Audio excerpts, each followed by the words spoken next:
রে তোর বাবার ঘরে আছে, ওখানে চাইলেই পাবি। ছেলে তোমার সাহসে গেছো, আমার বাবার দেওয়া নাড়ু তুমি আমাকে না দিয়ে চলে যাবে? হ্যাঁ ভেবেছো কি? এই বলে মোড়লের ছেলে চুরি করে রাস্তা ঘিরে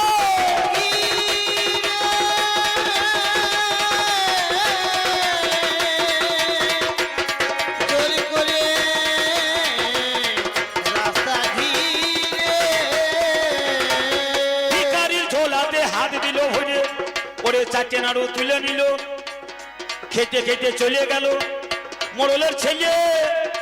ওরে নাড়ু খেতে খেতে যখন পৌঁছাইল বটের তলে, বসেছিল অনেক ছেলে, চলে গেল বটের